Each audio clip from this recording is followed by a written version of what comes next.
Thanks very much indeed. That was terrific. Kirkenes, the most northern point in my Scandinavian journey, where I board the Coastal Express, a cruise and ferry ship which travels the coast of Norway.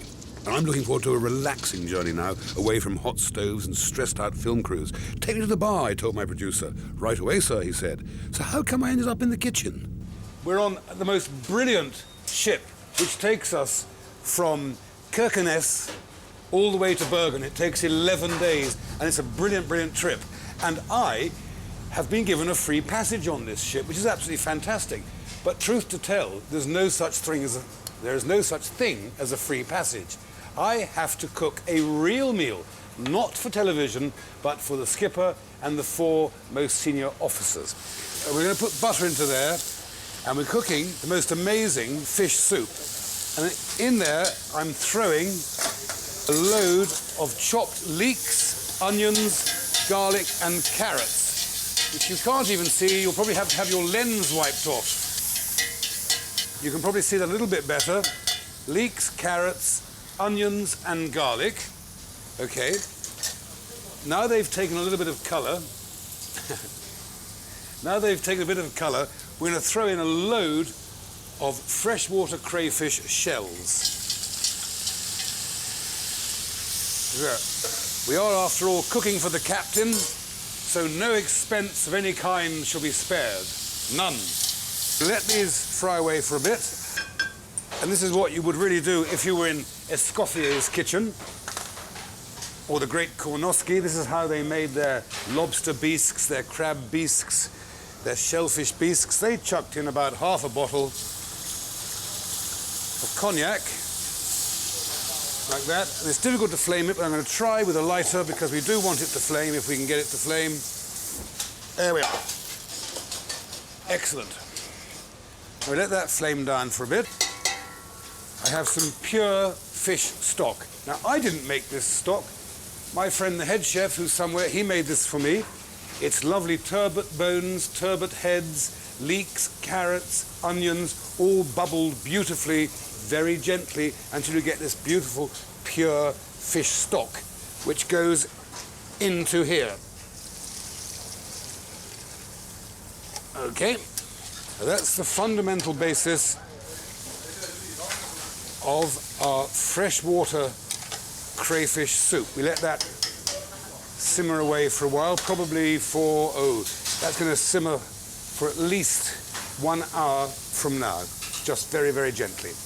Now then, I have to sear and then bake some fillets of turbot for the main course. Now can you pass me the beetroot cream, please? Now this is something we think we've invented for this particular meal. We're going to garnish it with little crisps of beetroot, deep-fried thin slivers of raw beetroot, deep-fried, and we're going to layer them with cream like that. This is going to be part of our garnish for the dish. I'm now going to make a sauce using olive oil again. It's going to be a red pepper sauce. The first thing that I did, I roasted a load of red peppers dry in the oven, so the skins were completely burnt. There was no fat, no oil, nothing, just in the oven, very dry. The skins burnt. We peeled off the skin, took out the pips, and we're left with this roasted red pepper, which has a splendid, splendid flavour because of the roasting. Some finely chopped onion into my pan here. We let that take a little colour. That's the captain getting his exercise, waving to the sister ship on her maiden voyage. So I'm now going to put some garlic in. Some garlic in. Ah, good man, Frank. Thank you very much. Thank you.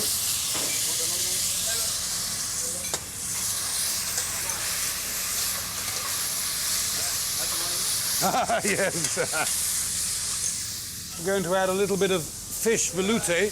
Now this is fish stock, which has just been thickened with a little bit of Burmani flour and butter. So a bit of that goes in. Okay, now I'm going to liquidize this. Salt.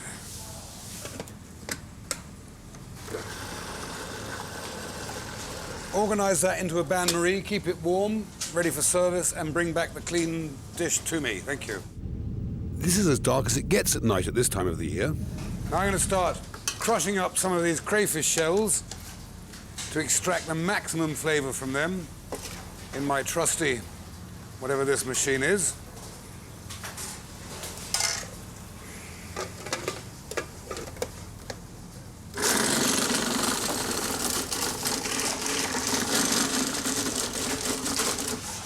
Probably overfilled that a little bit, doesn't matter. It's only a small machine.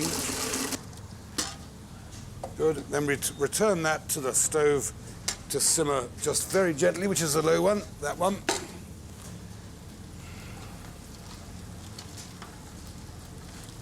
We're now going to add some more fish velouté to that and just let that simmer away for another 10 minutes or so. We are just passing the North Cape and my lobster soup is bubbling away nicely. My soup is ready. All we're now waiting for is for the service to commence. The waiter will come in, we'll serve the soup, we'll send it down to the captain. And by the way, if you can get in here, I have also just added the lovely crayfish tails as well. So they'll be actually in their bowl, and it'll be garnished with a little bit of cream and some fresh chives, but that is ready to go. Head steward Frank has good sea legs and didn't spill a drop. Luckily, we're not in the middle of a force 10, or most of my crew would be on sick leave. Captain. The fish out, Scott. Cool, calm customers, these nautical types, you know. Now for the main course.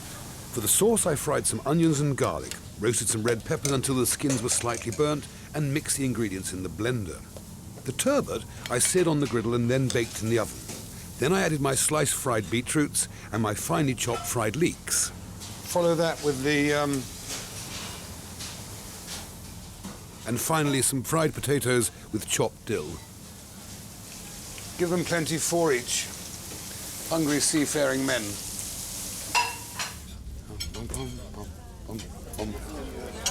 Hopefully the captain will enjoy this and won't have me clapped in iron. Good evening, gentlemen. Good evening. I hope I haven't poisoned you. No. Not yet. Yeah, this is not a Norwegian way of preparing beetroots, but very nice. Well, I thought that I should try to interpret the Norwegian produce. The beautiful fish, beetroots, potatoes, all the elks, the berries and everything, and apply my methods of cooking to it. And experiment. It's good. It's good. Maybe they can get some new ideas on board. I think the Norwegians really prefer plainer dishes, like boiled cod and potatoes. Still, they ate it all up like good sailors should. Anyway, I must press on. While the ship sails on to southern Norway, I have made my way east over the mountains down to the Baltic coast of Sweden. Norfellsviken is a small fishing village where Roger and Sigrid have invited me to help them haul in this morning's herring catch, assuring me there are plenty of them. So with some skepticism, I headed for the fishing grounds. These small herrings are very rich in flavour. The Swedish have a tradition of preparing them in numerous ways: fresh, salted, pickled and fermented. I tried the fermented herring and it smelt and tasted foul. It's served in restaurants, but you're not allowed to eat it inside. You've got to take them out. Isn't it typical? It's a beautiful scene in a beautiful but unpronounceable Swedish herring fishing village where we're trying to hold the first ever international herring festival, which of course will take place every year on this spot from now on until eternity. But the sun's gone, it's all dull, but we still have to cook just the same. First of all, we'll chuck in some red and green peppers, finely diced. Then we'll add some little half pieces of red onion, like that.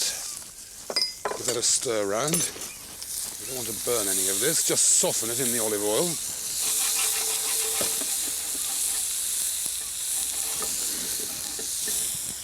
Then we'll add some garlic, if I can find it. Yep, load of garlic. Good dollop of wine vinegar or cider vinegar. Excellent. Then some diced tomato.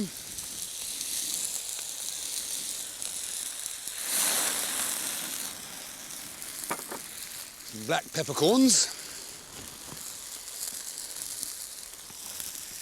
And some thin slivers of lemon.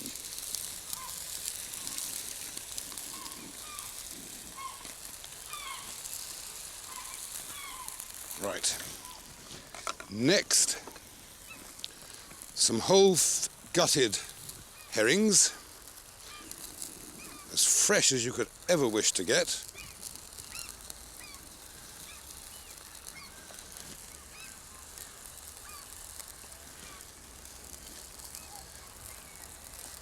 And we just let that simmer away very gently now for only about 15 minutes or something of that order.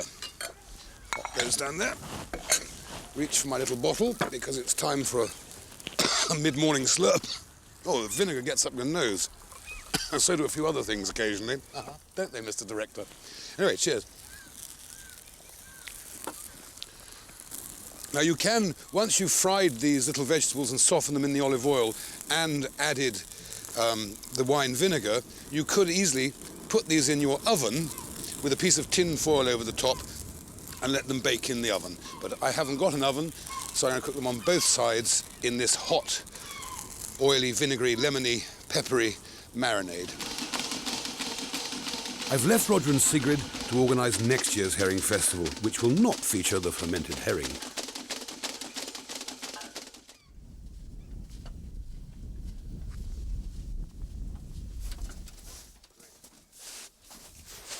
Hi, how are you doing? I'm doing pretty well, and you? Good. Brilliant, thanks. Okay, welcome on board of my aircraft. Smashing, it's a beaver. What impresses me about the Scandinavian countries is, no matter what the weather's like, you can get about. Step onto that bit, is that okay? Even in the most severe conditions, not a day's filming has been lost.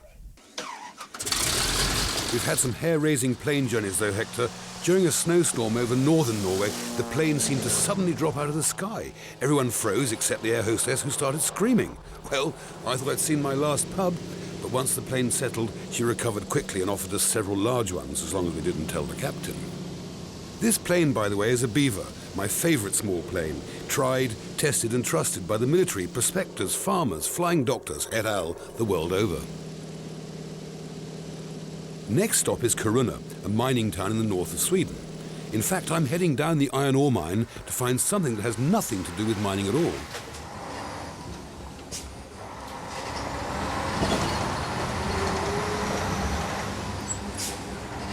This is one of the world's largest iron ore mines. We're going down 750 metres into a network of between 500 and 600 kilometres of shafts. But what's more interesting about this place, down here, a retired computer engineer, for heaven's sakes, who used to load all the trains that take the iron ore from here all the way back to Narvik, where it's shipped over to Korea and comes back as a ship or a car or something like that, worked out that one of the disused shafts would be a perfect place to grow mushrooms. How are you? Hi, not bad. Good, good. I hope you like my mushroom. I'm sure I'm going to. I'm sure I'm going to. This is a most interesting, not even experiment, because they're now actually selling these to restaurants in Oslo, but here in this disused iron mine shaft, they've worked out a way that if they collect the bark and the wood from silver birch trees and make it into a mulch, sterilize it, and then inject it with the spore of these wonderful shikata mushrooms, they will develop and be harvestable within about 5 days, which is absolutely fantastic. Lunch for the miners are great dollops of meatloaf or beef stroganoff. They seem to like plenty of food, so I shall rustle out some chicken breasts in brandy with mushrooms. First thing, because I'm terribly fond of these little cubes of fatty bacon, which not only produce fat but impart an excellent flavour to the chicken. We'll get those frying a little bit first of all. The technical name for this dish in the classical French cooking days would have been called poulet chasseur, sort of hunter-style chicken. The reason being that the hunter, when he's out shooting hares, rabbits and things like that, would probably gather mushrooms as well, wild mushrooms, and they like to cook that with little bits of bacon with mushrooms and, of course, a drop of red wine, and if they could afford it, a drop of cognac. And luckily, my wonderful television company can afford the cognac. Nice people they are too. Right, we've got enough fat in there now to cook our chicken breasts, or to at least brown them. 2, 3, 4, 5, I think will do us very well. That can go under there. Now, over in this pot here, already, I've got some little shallots, which I've partly cooked in butter. They're an integral part of the dish. And you know, there's an extraordinary atmosphere deep down in the mine. It's very dry. They must pump in air. It makes you tired. It makes your throat very dusty and stuff like that. Oh my God, that's brandy. Oh, help. Never mind, I'll use it in a minute. Well, there's only one thing to do with that, is to do something else. I'll drink it out of the bottle. Excellent. Oh, that's quite good. Right, those are coloured quite nicely now.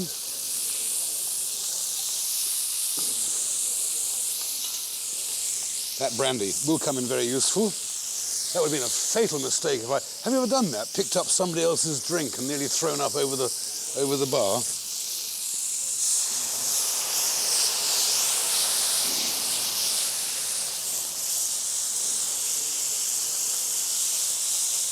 Right. Excellent flavours from that. They go into this pot now, the chicken pieces.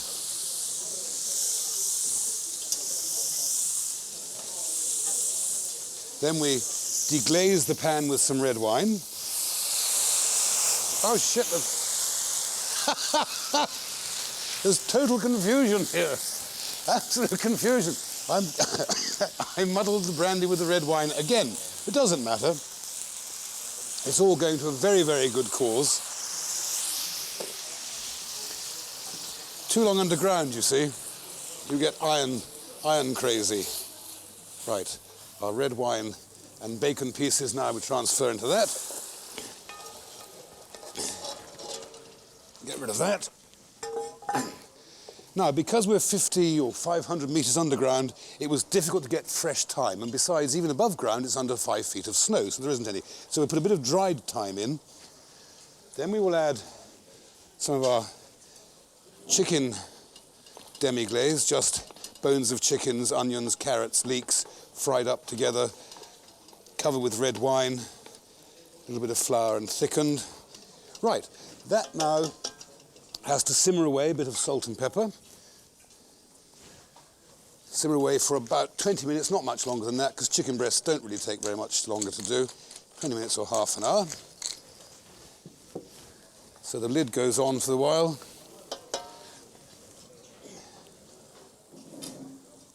Now I must quickly fry some mushrooms in butter. Just very lightly. Add a bit of pepper.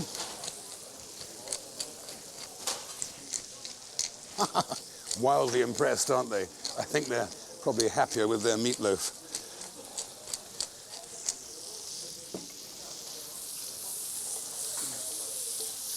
Some chopped garlic and a load of fresh parsley. Coriander would be good.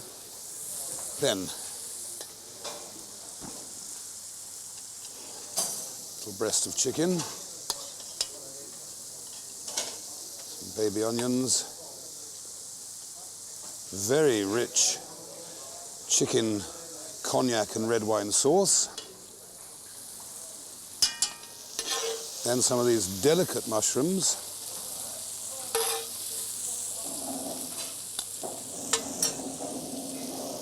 Now for me, that's absolutely good enough. But because we're in Sweden and in Scandinavia in general, they love to use their wonderful berries as a little fruit accompaniment. So you've got some blueberry fruit jelly there to pop onto the side of it.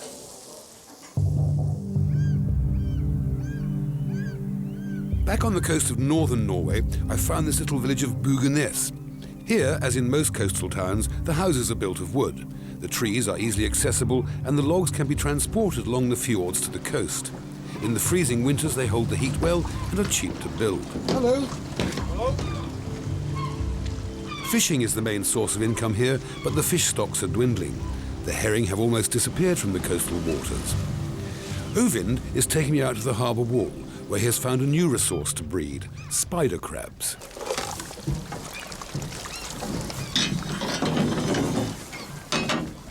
That is brilliant. Yeah, absolutely excellent. Now, I must tell you, these crabs were originally sort of free-range farmed by the Russians in Russia, just over there, actually quite a few hundred kilometers away. But, strange enough, as they spread and as they grew, they got fed up with Russia and they defected to the Norwegian coast, where they're now under a research station trying to develop these in a major way because they're regarded as a delicacy, they're very expensive, and they're very delicious. So when we get back on shore, I'm going to cook one. I know this looks like a gruesome thing to do to a spider crab, but it is a painless and instant death. Right. Now, these fabulous crabs. It's okay, I'll bring one over. These fabulous crabs contain the most wonderful meat. And what I did was, first of all, I got some of these crabs' legs, boiled them very gently in white wine and water, bay leaf and onion. Then I took the crab legs out and removed the beautiful flesh from the crab legs. Using the shells, I chopped them up with onions, fried them in butter in a big, big pan, flamed them in cognac, and then poured back the liquid, which I'd cooked the crabs with to begin with, back into the pot and made a beautiful fish stock. I thickened the fish stock with a little bit of flour and water, flour and butter, I should say, and some cream. Then I thought what we should do is get these little crab legs, wrap them up in lettuce leaves. Now, you could use spinach. Fresh spring spinach would be jolly good as well, but we haven't got any here because we're up in the Arctic Circle. So we phoned up Sainsbury's and had these lettuces helicoptered out, and Tesco's and everybody else. It wasn't a plug for Sainsbury's, sorry. I pour over my beautiful wine and brandy flavoured creamy fish sauce over the top of the whole thing like that.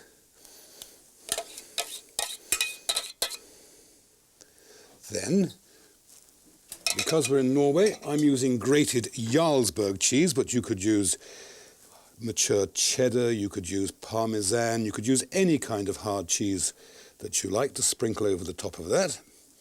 And then what you do, you pop it under the grill, slowly at first, so the whole thing heats through, and then a little bit higher at the end, so it goes golden brown.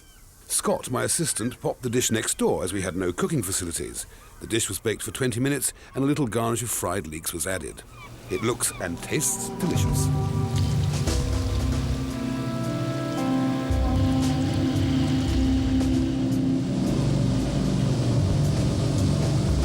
Onward, ever onwards, this time towards Summer Isle, to a sunny beach in the north of Norway, quite close to the Arctic Circle. I've arrived in the middle of the spring sunshine, and I'm looking forward to a glass or two. Unfortunately, it's Sunday, and once again the pubs are shut. Happily, the locals have overcome the problem and are celebrating the sunshine, moonshine season, which in fact seems to go on for most of the year.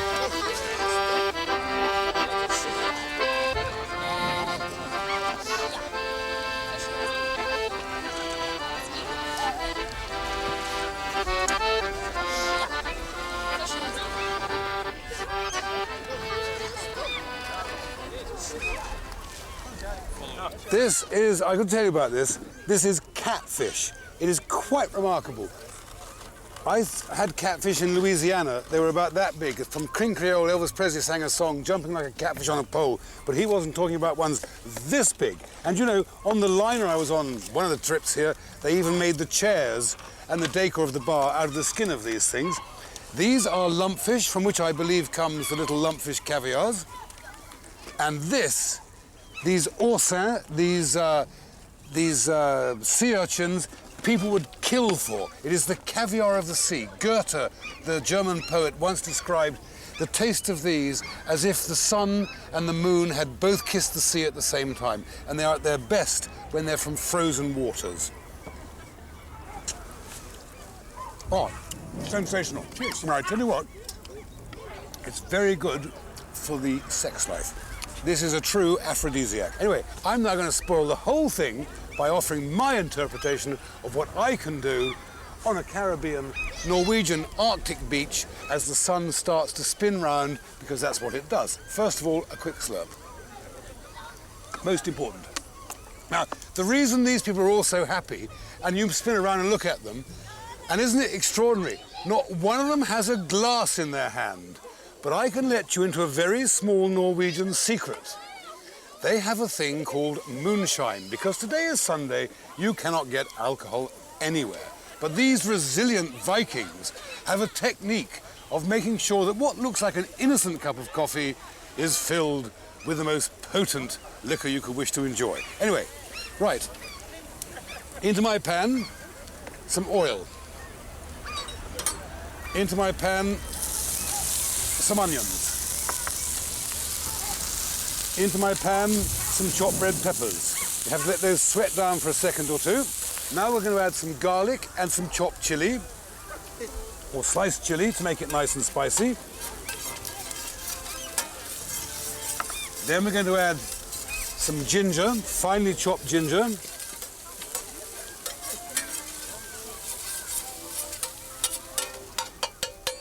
Then a travelling cook should always travel with something sensible in his pocket, like a little jar of curry powder. So we put some curry powder into there, and into the chili and the ginger and the oil, we'll stir this curry powder. We'll add a little bit more oil.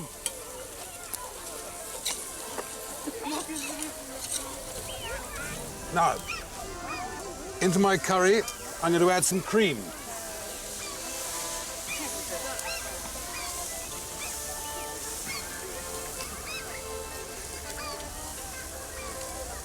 The loveliest night of the year.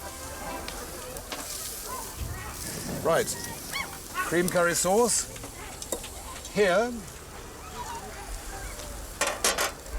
Arctic mussels from the northwest of Norway, and all shellfish is always... Sorry, darling, you're steamed up. All shellfish are always better from these icy cold waters. They don't grow as big as the hot seas, but they have the flavour. So, now, we have some lovely liquor just from the mussels themselves that goes into there. I'll probably burn my fingers to take out that curry sauce.